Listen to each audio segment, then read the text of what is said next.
안녕하세요. 벌써 10월의 끝자락을 달려가고 있네요. 곧 있으면 애들한테는 즐거울 할로윈도 다가오고 크리스마스도 다가오는데 저는 하나도 즐겁지가 않습니다. 어른이라서 연휴에 무뎌져서 그런 것도 있겠지만 연휴만 되면 나가야 하는 돈들이 생기다 보니 언제부턴가 거리낌이 생기기 시작했죠. 가난한 시댁을 둔 분들이라면 돈 나갈 일들만 투성인 저의 마음을 누구보다 잘 알아주실 거라 생각해요. 저희 남편 그러니까 저랑 4년이 넘도록 살고 있는 이 남자는 이남 일녀 중 장남입니다. 부지런하고 책임감이 강한 것이 몸에 배어있는 사람이라서 배우자 그리고 내 아이 아빠로는 참 손색이 없는 사람이에요. 그건 누구보다 제가 장담합니다. 하지만 한편으로는 늘 남편 보기가 미안하고 딱했어요. 남편을 볼 때면 시부모님, 특히 시어머니가 자동으로 떠오르곤 했거든요. 어릴 적부터 얼마나 장남의 책임을 지게 했으면 남편의 얼굴에서 웃음기가 잘 안 보이는가 싶기도 하고 얼마나 장남 노릇만 하고 살게 했으면 여전히 시부모님의 노후를 책임져야 한다는 생각에 미치도록 일만 하는가 싶었답니다. 억척스러울 정도로 일을 하고 사는 남편이 고마우면서도 안쓰러울 수밖에 없었던 거죠. 시부모님께서는 정말 없이 산 집안의 표본이라고 해도 믿을 정도로 모아놓은 돈도 없고 뭣도 없으셨어요. 가진 것으로 사람을 판단하지 않지만 가진 것으로도 사람을 판단할 수 있겠다는 생각을 처음으로 품게 해준 분들이 바로 제 시부모님이셨습니다. 너무 당연한 것이겠지만 저희 부부는 결혼을 하면서 시부모님께 단 한 푼의 경제적인 도움도 받지 않았어요. 지금 제 나이가 39이고 남편이 42이에요. 남편이 4년 전이었던 38에 늦게 결혼을 했던 이유도 다 시부모님의 여력 없는 경제력 때문이었답니다. 연애하던 시절에도 남편이 시부모님 생신 그리고 명절이 되어서 때에 맞춰 용돈을 보내드리는 걸 수없이 바라봤는데요. 특별한 날이 아니더라도 병원 갈 일이나 조그만 돈이 나갈 일이 찾아오면 꼭 제 남편을 찾더라고요. 장남이라는 이유만으로 남편에게만 경제적 도움을 쭉 요청하셨던 겁니다. 그러니 도련님이나 아가씨는 옆에서 큰오빠를 도와줄 법도 한데 그저 모르는 척 지갑을 닫은 채 소식이 깜깜 무소식이 되었어요. 그러는 와중에 시부모님은 역시 장남이라며 더더욱 제 남편을 찾기 시작하셨고 그러니 남편은 더더욱 부모님을 책임지는 게 자신뿐이란 생각에 시부모님을 감싸고 돌았죠. 물론 남편도 이런 자신의 처지를 좋아라 한 적은 한 번도 없었답니다. 오히려 용돈을 보내면서도 제 앞에서는 쉬지도 않고 한숨을 쉬었어요. 이렇게 사는 게 맞는 건지, 이렇게 더 살다간 그 끝이 어떨지 하나도 알 수 없어서 무섭다고 말이죠. 아직 나이를 먹어봤자 40대 초반인데 그런 남편이 평생을 돈 걱정에 부모님 뒷바라지 걱정만 하며 사는 게 참 딱했습니다. 연민을 가지고 결혼을 한 건 아니었지만 제가 남편의 옆에서 힘이 되어주고 싶었던 마음이 컸어요. 결혼을 하게 된다면 내가 할 수 있는 선에서 남편의 스트레스를 조금은 덜어주고도 싶었고요. 그래서 저는 결혼을 하고서도 쭉 직장을 그만두지 않을 생각으로 열심히 다녔고 남편을 대신해 생활비를 더 철저하게 관리해가면서 어떻게든 모아지는 돈이 더 많아지도록 만들려 노력했어요.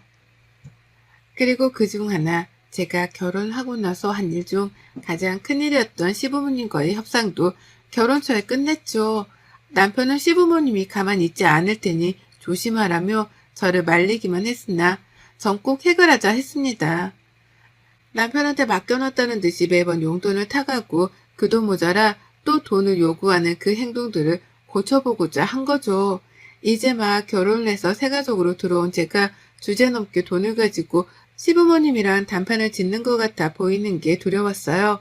하지만 제가 해야만 하는 일이라고 생각했습니다. 이제 남편은 저랑 가정을 꾸렸고 저희는 곧 아이를 낳아 키울 계획도 있었으니까요. 독립된 가정이 되었으니 그에 합당하게 시부모님의 태도도 바뀌어야 한다고 생각을 한 거였답니다. 그리고 협상은 꽤나 성공적이었어요. 물론 그에 뒤따르는 시어머니의 눈초리를 몇 년 동안 당하고 있긴 하지만 가정을 꾸리고 사는데 드는 돈도 많으니 앞으로는 매달 정해진 금액 외엔 드리지 않겠다고 한 거죠. 다달이 20만 원씩 말입니다. 설날이나 명절에 따로 나가는 돈 한 푼 없이 말이죠. 누군가에겐 정말 쥐꼬리만큼 적은 돈일 수도 있겠지만 저희 부부한테 다달이 20만 원은 큰 돈이었어요. 저도 일을 하고 남편도 일을 하지만 그 돈을 모았다가 아이한테 외식을 한 번 더 시켜줄 수도 있는 거고 제대로 된 근사한 옷 몇 벌을 사다 줄 수도 있는 돈이었습니다. 지금부터 그 돈을 모아도 나중에 아이 대학 등록금을 쓰는 데에 보탤 수 있는 돈이었는데 저희 부부는 그 돈을 시부모님께 용돈으로 드리길 택한 것이었습니다. 워낙 없이 사는 걸 누구보다 잘 알았으니까요. 그렇다 보니 저도 마지막 배려라고 꺼낸 말이었고 시부모님도 처음엔 불편하고 싫어해하더니 아예 안 받는 것보다 낫다 싶었는지 그러라고 수긍을 해주셨어요. 그렇게 저희 부부는 신혼 초에 시부모님과 결단을 내려 다달이 20만 원씩 보내드리고 있었고 저는 그 후 딸아이를 낳았습니다. 딸아이를 낳고 보니 들어가는 돈이 더 많아지니까 시부모님께 드리는 용돈이 전보다 홀 아까웠어요. 왜 나는 부유한 시댁을 못 가져 여태 내 부모도 아닌 시부모님의 용돈을 보내드리고 있나 싶은 신세한탄도 해봤고요. 하지만 별 수 있나요? 남편이 끝까지 장남 노릇은 해야 한다고 말을 하고 도련님이랑 아가씨는 소식 한 번 없으니 인간적인 도리라도 지키며 시부모님은 챙길 수밖에요. 전 딱 이런 심정으로 더 이상의 애정이나 존경 따위도 가지지 못한 채 시부모님을 대했습니다. 하지만 시어머니의 요구는 한 번씩 잊을만 하면 터져나왔어요. 받는 용돈으로 만족을 못하셨던 거죠. 아들한테 돈 한 푼 보내주신 적도 없고 그렇다고 다른 집들처럼 김치 한 포기조차 보내주신 적이 없는 어머님이셨는데요. 자신은 아무것도 해주질 않으면서 자식들한테 뭔가를 자꾸만 바라더라고요. 아직도 용돈을 20만 원의 합의를 본 것에 대해서 모든 게 제 탓이라며 며느리 보기를 돌같이 보는 어머님이셨어요. 말도 잘 안 나누려 하시고 허구한 날 아들이 마음고생이 많겠다 라고 하면서 가스라이팅 비슷한 걸 하려 하며 제 앞에서 말을 꺼내셨죠. 저 때문에 남편이 눈치 보느라 힘들겠다는 걸 그렇게 비꼬아서 말씀하셨던 겁니다. 왜 저러나 싶고 또 왜 저렇게까지 눈치가 없나 싶어 속에서 천불이 났어요. 여태 아들한테서 받는 그 용돈이 모자라다고 생각을 하는 건가 싶어 염치 없는 부모 같아 보이기도 했죠.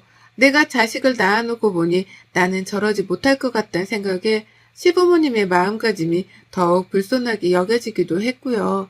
하지만 이런 제 마음을 아는지 모르는지 시어머니는 가끔 저 몰래 남편에게 연락을 해서 어떻게든 용돈을 한 푼이라도 더 받아가려 하셨답니다.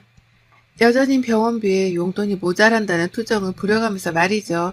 그러면 남편은 생활비 관리를 하는 저한테 돈을 더 달라고 이씨죽고를 할 수밖에 없었고 그래서 전 시어머니가 남편에게 하는 모든 말들을 전해 듣고 있었죠. 처음엔 무시도 했지만 결국 아껴 써달라며 돈을 더 보내드린 적도 있긴 했습니다. 손녀딸도 태어났는데 그 와중에 돈을 달라는 소리를 더 하실까 싶기도 했죠. 하지만 시어머니는 늘 저의 예상을 빗나갔고 여전히 아들에게서 돈을 받으며 살겠다는 그 표독스러운 표정을 지우지 않으셨답니다. 갈수록 저하고는 더욱 싸늘해지는 것도 같았고 저 또한 이런 관계가 불편하긴 마찬가지였으나 별 수 없었어요. 충분히 일을 하실 수 있던 나이 때부터 백수 생활을 자처하며 자식에게 돈을 받고 살던 시부모님이었어요. 그런데 그런 분들한테 제가 변한 모습을 볼 수 있겠다고 희망을 가지는 것 자체가 고문과도 다름이 없었던 거죠. 그러니 기대는커녕 그저 거리를 두면서 사는 방법을 택했답니다. 그러는 사이 저는 누구보다 좋은 부모가 되어야겠다는 다짐을 수도 없이 하게 되었어요. 내 남편이 없이 사는 시부모님 때문에 평생을 돈 걱정에 뒷바라지 걱정을 하며 사는 게 참 딱해 보였거든요. 여전히 식당이라도 나가며 푼돈을 용돈으로 벌어다 사는 저희 부모님하고는 참 비교가 되기도 했고요. 부모가 얼마나 독립된 채로 사는지 아닌지에 대해 자식의 노년이 달라질 수도 있겠다는 걸 뼈저리게 배웠답니다. 다른 사람도 아닌 내 남편과 내 시부모님을 보면서 말이죠. 그래서 돈 쓰는 게 더 힘들어졌어요. 한 푼이라도 더 모아서 내 자식한테 물려주고 싶다는 욕구가 강하게 들었거든요.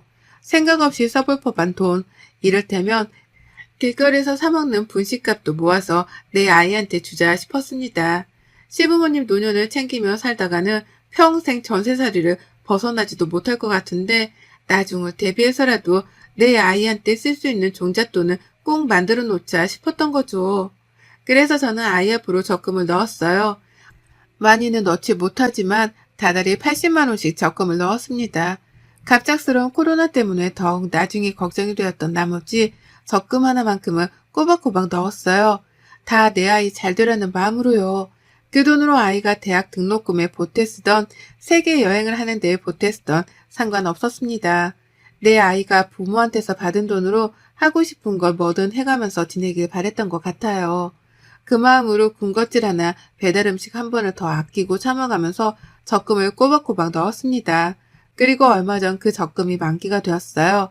1년짜리 적금이었고 만기되면 2년짜리, 3년짜리 이렇게 꼬박꼬박 만기 통장을 만들어가 볼 생각이었습니다. 통장에 따라 아이가 쓰고 싶어하는 용도에 따라 다르게 쓰게 하려는 의도도 있었고, 만기가 되어 있는 통장이 많으면 많을수록 배가 부른 기분이 들 것 같아서 저 좋으라고 해봤어요. 만기가 된 날 아이 앞에서 이걸 다 설명하기는 힘들었지만 아이를 보면서 좋다고 괜히 눈물도 글썽였고, 그날은 오랜만에 아이 데리고 저희 부부가 다 같이 외식도 했습니다. 물론 외식 비용은 제 월급에서 나갔고요. 괜히 미래에 대한 확신이 들더군요. 이런 식으로 통장을 한두 개씩 만들다 보면 우리 부부가 회사에서 퇴직을 하기 전에 아이 대학 등록금은 미리 다 벌어놓을 수 있겠다 싶었으니까요.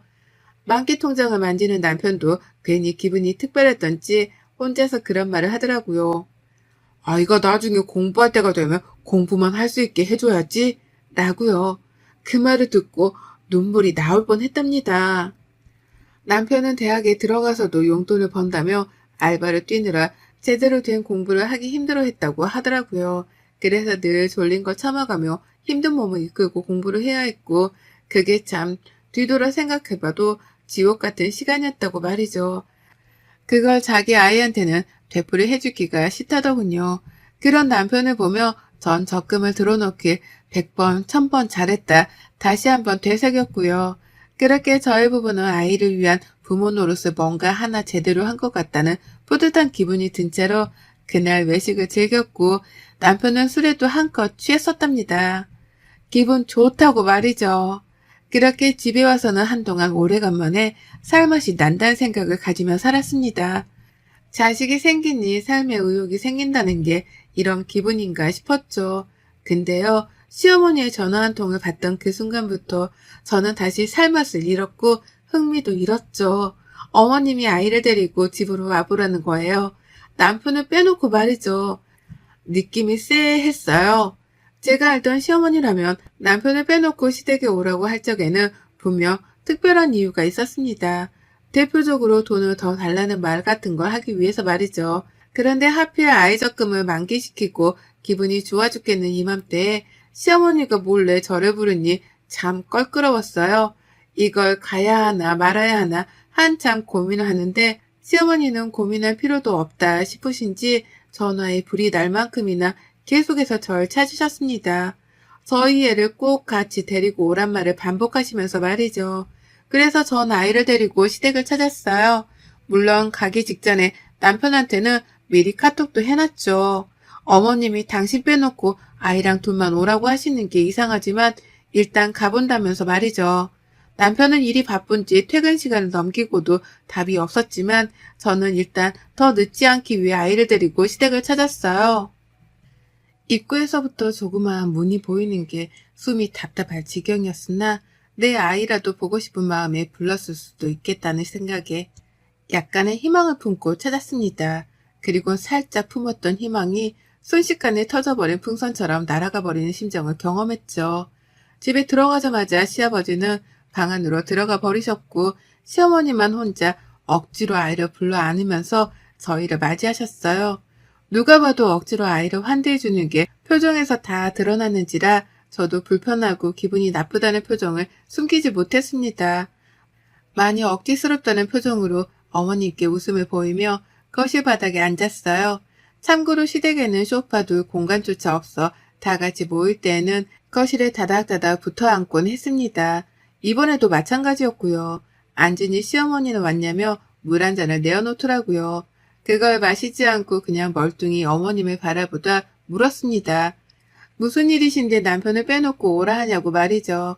용돈 때문에 또 그러는 거냐면서 미리 용돈에 관해서는 더 금액을 늘려줄 생각이 없다는 걸 못 받겠다는 듯이 질문을 던졌더니만 어머님은 그것 때문은 아니고 라면서 손사래를 치셨습니다.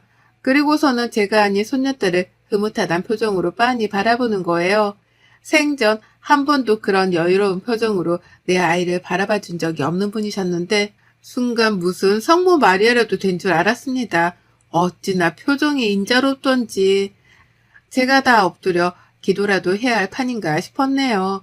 어머님은 한참 동안 손녀딸을 특별하다는 듯이 흐뭇이 바라보다가 저에게 나지막히 말을 꺼내셨어요. 저기 그게 저번에 네 남편이 전화해서 하는 말을 들어보니까 얘 앞으로 만기된 적금이 있다던데 맞냐? 라고 물으셨답니다. 순간 심장이 쿵 하고 떨어지는 줄 알았죠. 내 아이의 만기된 적금에 대해서 묻다니 갑자기 초대해서는 적금 얘기라니 아무리 생각해도 이 상황이 앞뒤가 안 맞고 뜬금없어서 황당했죠. 남편이 전화해서 얘기를 했다는 말에 화가 치밀어 올라 당장 물었습니다. 남편이요? 남편이 먼저 전화를 해서 아이 적금 얘기를 꺼내던가요? 라고 말이죠. 남편이 다 꼰지른 건가 싶은 마음에 남편을 향한 화로 마음이 진정되지가 않았어요. 그래서 시댁에 가는 중이라는 내 카톡도 씹은 채 여태 답장이 없는 건가 싶었는데 시어머니는 그게 다 뭔 상관이냐는 표정으로 제게 다시 질문을 했습니다. 지금 그게 중요한 게 아니고 그래서 얼마 정도 들었는데 적금 한번 하고 나면 막 1,000만 원, 2,000만 원씩은 쌓이는 거 아니냐? 근데 이 조그만한 애한테 그 큰 돈이 당장 뭐에 필요하다고 그 큰 돈을 적금으로 넣어놔. 라고 하면서 한두 개도 아닌 질문들을 마구 쏟아냈어요. 뭐부터 답장을 해드려야 할지 모르겠을 정도로요. 무엇보다 저는 시어머니랑 내 아이 적금을 가지고 대화를 나누고 싶지 않았습니다. 그런데 어머님은 지독한 관심을 보이더니 급기야 본론을 꺼내셨어요. 참나. 글쎄 시댁 전셋집으로 옮기는 데 필요한 보증금으로 보태 쓰자는 거예요. 내가 내 아이 생각해서 행복하게 넣어둔 적금 만기 통장인데 그걸 자기들 집 옮기는 데 쓰자고 절 부른 겁니다. 무엇보다 당연히 자가라고 생각한 시댁이었는데 그게 자가도 아니고 전세였다는 사실에 저는 뒷목 잡고 순간 쓰러질 뻔도 했어요. 이 조그만한 애가 당장 돈 쓸 일이 뭐 있다고 내일 모레 죽을 사람들부터 일단 마저 살고 봐야지 라고 하며 내 아이 통장을 당연스레 달라고까지 하는데 연속으로 얻어맞은 이 충격적 사실들에 저는 경악을 금치 못했고요. 그 자리에서 당장의 아이를 데리고 현관으로 나와 신발을 신겼습니다. 뒤따라온 시어머니한테 손사래를 쳐가면서 말도 섞기 싫으니 입 좀 다물어 달라고 했죠. 진절머리도 나고 구역질도 난다고 하면서 말이죠. 하지만 시어머니는 통장 좀 달란 소리를 멈추질 않으셨어요. 주지 못하면 차라리 빌려달라면서 능력도 없는 분이 언젠가는 그 돈을 갚을 거라는 거짓말까지 해가며 제게 도움을 요청하더라고요. 손녀딸 만기 통장으로 조금 더 넓은 전셋집으로 이사가고 싶었던지 주제넘게 전셋집 타령을 해가면서 돈을 달라고만 하셨어요. 자기들 수준에 맞게 월세집이라도 들어가서 열심히 월세돈이라도 벌어오던가 해야 할 텐데 스스로 하는 일이라고는 하나도 없는 분들이셨습니다. 그 와중에 시아버지는 시어머니 혼자 단판을 지어보라면서 도망치듯 방 안으로 들어가 계셨던 거였어요. 너무 화도 나고 나를 이 지경으로까지 밀어낸 남편을 향한 분노가 막 들끓었습니다. 어떻게 아이 통장을 다른 사람도 아닌 시어머니한테 공유를 할 수 있나 싶어 실망스러워 배신감이 치솟는 그때 남편 목소리가 들렸어요. 문 앞에서 실랑이를 하고 있던 저희 목소리를 들은 남편이 밖에서 소리를 지르며 달려온 겁니다. 문을 열자마자 남편은 저랑 아이를 문 밖으로 내보내더니 자기 혼자 문을 쾅 닫고 시어머니를 상대하겠다고 들어갔어요. 저는 영문도 모른 채 잠긴 문 앞에서 아이를 데리고 남편을 기다려야 했고요. 집이 워낙 낡았고 좁다 보니 안에서 나누는 남편의 대화는 밖에서도 훤히 들렸습니다. 그리고 그제서야 알았죠. 남편이 시어머니께 아이 적금에 대해 얘기를 한 건 술에 취해 한 말실수였다는 걸 말이죠. 그날 너무 만기된 통장에 기뻐 아이랑 다 같이 외식을 했던 날 남편이 술에 취해서 시어머니께 따로 전화를 했더라고요. 우리는 아이를 행복하게 살게 만들려고 지금부터 이렇게 노력을 하는데 엄마는 도대체 뭘 해줬냐는 일종의 투정 같은 걸 술에 취해 했던 겁니다. 시어머니랑 시아버지께 말이죠. 하지만 시어머니는 아들이 술에 취해 그런 말까지 하는데도 미안해하기는커녕 손녀딸한테 적금 만기 통장이 생겼다는 사실에 눈독을 들여 기어코 저를 집으로 불러들인 거였어요. 그 통장을 자기한테 달라는 말을 꺼내기 위해서 남편은 쏙 빼놓은 채로 저랑 아이만 불러들이셨던 겁니다. 평생 적금 통장이라는 걸 만들어 본 적도 없고 구경해 본 적도 없는 분들이어서 통장의 주인인 아이를 데려와야지만 통장을 볼 수 있는 줄 알고는 아이까지 불러내신 것이었고요. 무식이 철철 넘치는 시어머니한테 무슨 좋은 말을 듣겠다고 여기까지 찾아온 건가 싶어 스스로한테 후회가 물밀듯 밀려왔어요. 그와는 별개로 남편도 이 상황이 어이가 없던지 집안에 들어가 소리를 지르고 물건을 던져가며 난리를 피우더라고요. 끝까지 장남 역할을 하며 시부모님 뒷바라지를 해주던 남편인데 그렇게 시부모님께 난동을 피우며 화를 내는 건 처음 봤답니다. 어찌나 소리를 지르던지 바로 옆에서 남편이 말을 하는 것만큼이나 바깥으로까지 소리가 크게 새어나왔어요. 우당탕탕 소리는 애사도 아니었고 방에 들어가 있던 시아버지까지 나와서 남편을 말렸지만 남편은 듣질 않고 난동을 피웠답니다. 부모로서 해준 게 뭐가 있다고 손녀딸 앞으로 들어간 만기 통장까지 뺏으려 하냐면서 아주 난리를 피우더니 그 끝에 선전포고를 했답니다. 남편이 글쎄 자기 입으로 더는 시부모님께 용돈을 드리지 않겠다고 선전포고를 한 거예요. 그 말이 튀어나오자마자 시아버지에 이어서 시어머니까지 아이고 하더라 라며 대성통곡 비슷한 곡소리가 흘러나왔고 남편은 그런 애처로운 시부모님을 뒤로한 채 집 밖으로 튀어나왔어요. 다신 연락도 하지 말라면서 절연하잔 송구도 날렸고요. 남편의 손에 잡힌 채로 시댁을 빠져나오는데 뭔가 알 수 없는 희열이 느껴지더라고요. 제가 변태는 아니지만 이런 말에 소름 끼치도록 신이 났습니다. 시부모님께 더 이상 용돈을 드리지 말자니, 다신 보지도 말자니, 이 말을 남편이 꼭 지켜주길 바라는 마음으로 남편을 뚫어져라 쳐다봤는데 남편이 이런 제 마음을 이해한 건지 저를 보며 말하더라고요.